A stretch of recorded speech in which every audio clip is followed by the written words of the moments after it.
পুজো প্রায় এসেই গিয়েছে, আর এবার আমরা কিন্তু মহালয়াতে প্রথমবার দেখতে পাবো কৌশানীকে। কৌশানী প্রথমবার, বলো কতটা এক্সাইটেড সবার আগে বলো। খুবই এক্সাইটেড। জীবনে প্রথম ছবি যতটা স্পেশাল, ঠিক প্রত্যেকটা জীবনে প্রত্যেকটা প্রথম খুব স্পেশাল হয়।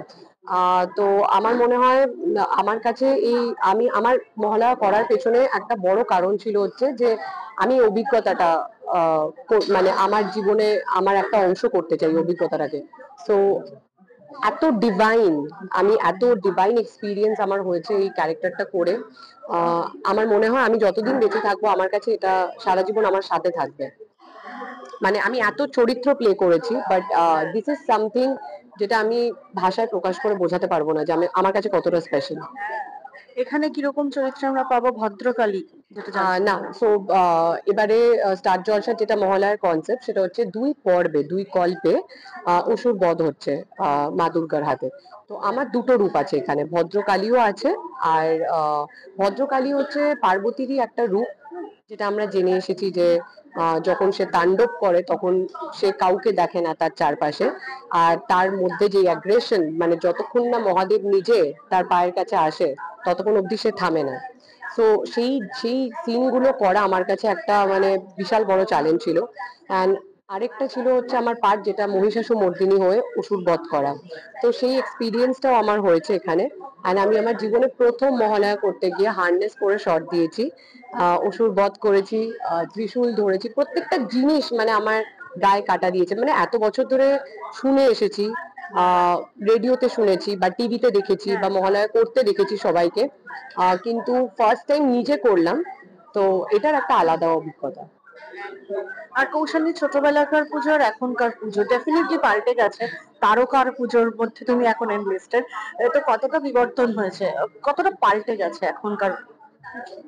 আমার মনে হয় না আমার পুজোটা না খুব একটা পাল্টেছে। মানে আমি একদম এখনো একটা বাঙালি ঘরে সাধারণ মেয়ে ঠিক যেভাবে নিজের পুজোটা কাটায়, আমি ঠিক সেইভাবেই কাটাই। হ্যাঁ, ডেফিনেটলি হয়তো আমি পুজোর মুখে মুখে আমি কেনাকাটার প্রস্তুতিটা করতে পারি না, কারণ এখন মায়ের আশীর্বাদে কাজের চাপ থাকে। তো সেই জায়গা থেকে আমি সারা বছর পুজোর শপিংটা করে রাখি, যাতে আমার পুজোর সময় গিয়ে কিছু এটা না হয় যে আমার 5 দিনে আলাদা আলাদা পরার জামা নেই। ছোটবেলা একটা আলাদা ব্যাপার ছিল যে আমি দুবেলা জামা চেঞ্জ করতাম, সকালে একটা সন্ধ্যে একটা। আর আমরা অনেক ভাই বোন, মানে আমরা মানে কাজিনস আমার অনেকে। তো সেই জায়গায় আমাদের একটা কম্পিটিশন লেগে থাকতো যে কার কটা জামা হয়েছে পুজোয়। তো আমাকে সবসময় টপে থাকতে হবে ওদের রেসে, যে আমার কাছে সব থেকে বেশি জামা। অ্যান্ড এখনো সেটাই হয় কোনো না কোনো ভাবে, যে আমি সারা বছর এত কিনি যে পুজোর সময় আমার কাছে অনেকগুলো মিস হয়ে যায় পড়া। তো সেটা একটা। আর এখনো আমি একদম মানে সবার মতনই আমি প্যান্ডেল হপিং করি, নতুন জুতো পরলে আবার পা কেটে যায় প্যান্ডেল হপিং করতে করতে, আবার ব্যান্ডেড লাগাই, তাহলে আমার মনে হয় আমার পুজোটা সার্থক, আমি ঘুরেছি। আমি আমার ফ্যামিলি ফ্রেন্ড সবার সাথে, তুমি দেখতে পাবে আমাকে, মানে ধরো যেই প্যান্ডেলটা আমি শুনলাম যে এটা খুব ভালো হয়েছে বা এটা এই অ্যাওয়ার্ড পেয়েছে বা এটা দেখার মতন করেছে, ব্যাস আমাকে তুমি দেখতে পাবে ওখানে, আমি আছি। মানে আমার কাছে ম্যাটারই করে না ওই দিনগুলো ওখানে, মানে I want to live my life. And আমার কাছে পুজোটা একদম আমার ছোটবেলার স্মৃতিগুলোর সাথে এখনো জড়িত। মানে আমার বাড়িতে পুজো হয়, তারপর আমি বাইরে যাই, গিয়ে আমি ঘুরি, আমি খাওয়া দাওয়া করি, আমি ফুচকা খাই, আমি সেলফি তুলি। এখন এটা একটা আলাদা হয়তো অভিজ্ঞতা, ডেফিনেটলি আগে হয়তো সেটা হতো না, এখন সেলফিটা একটা অ্যাড হয়েছে। এছাড়া কিন্তু সবটা সমান। হ্যাঁ, মহালয়া শোনা হয়, যেমন আগের বছর হয়নি। তো আমি কি করি, মহালয়াটা না আমার কাছে একটা নস্টালজিয়া। সো আমি অনেক সময় হয় যে আমি রেকর্ডেড মহালয়াটা পরে দেখি, যদি আমি সকাল 5টায় নাও উঠতে পারি। তো এই বছর যেহেতু আমি নিজে আছি, তো আমি তো আমার চারপাশের সবাইকে, মানে আমার সমস্ত প্রডিউসার, ডিরেক্টর, কো অ্যাক্টর সবাইকে বলেছি, আমার বন্ধু বান্ধব সবাইকে, যে সবাইকে কিন্তু দেখতে হবে এবারে, হ্যাঁ আমি আছি কিন্তু এবারে, হ্যাঁ। অ্যান্ড সবার একটা প্রশ্ন, আমরা তো দেখবো কিন্তু তুই? তো আমি এইবারে অ্যালার্ম দিয়ে, অ্যান্ড ইনফ্যাক্ট আমি এবারে আমার সেদিনকে একটা ইভেন্ট আছে ভোরবেলা থেকে, তো আমি জেগেই থাকবো, তো আমি রাত জেগে মহালয়া দেখবো, এটুকু এবারে আমি নিজেকে প্রমিস করেছি। খাওয়া দাওয়ার ব্যাপারটা? খাওয়া দাওয়া তুমি আমার কাছে হার মেনে যাবে, ভাবতে পারছো না। আমি এত খেতে ভালোবাসি পুজোর সময়। তো আমার এই 5টা দিন কোনো বাধা নেই, কোনো ডিসিপ্লিন নেই। আমাকে একদম মনে হবে যে স্কুল ছুটি, আমি পড়াশোনা বন্ধ, মা বাবার বকুনিতেও ভয় নেই। যা ইচ্ছা তাই করো। তো আমার কাছে ভোর 5টায় আমি বাড়ি ফিরি, আমি কিছুতেই তার আগে বাড়ি ফিরতে চাই না পুজোর সময়।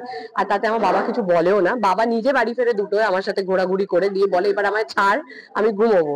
তো তারপর বাবাকে আমি ছাড়ি, তারপর আমি আমার বন্ধু বান্ধবদের সাথে সারা রাত গল্প আড্ডা করে হাউস পার্টি করে তারপর এরকমও হয়েছে যে আমি সপ্তমী সারা রাত জেগে তারপর চান করে অষ্টমীর অঞ্জলি দিয়ে ঘুমোতে গেছি।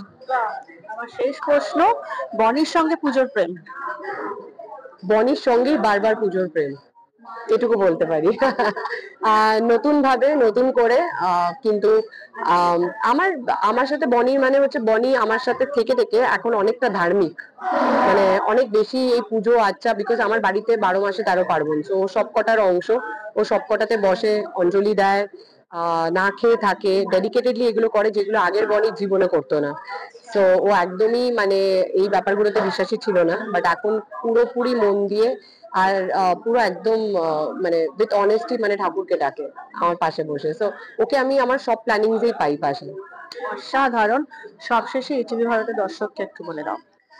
নমস্কার, আমি কৌশানী মুখার্জি। ইটিভি ভারতের সমস্ত দর্শককে জানাই শারদীয়ার অনেক শুভেচ্ছা, ভালোবাসা, অভিনন্দন। আপনারা সবাই খুব ভালো করে আনন্দের সাথে এই পুজোটা কাটান, আর প্রচুর খাওয়া দাওয়া করুন, প্রচুর আনন্দ করুন, হই হুল্লোড় করুন, আর তার সাথে রক্তবীজটাও দেখতে ভুলবেন না। Nabanita Duttagupta report, ETV Bharat, Kolkata.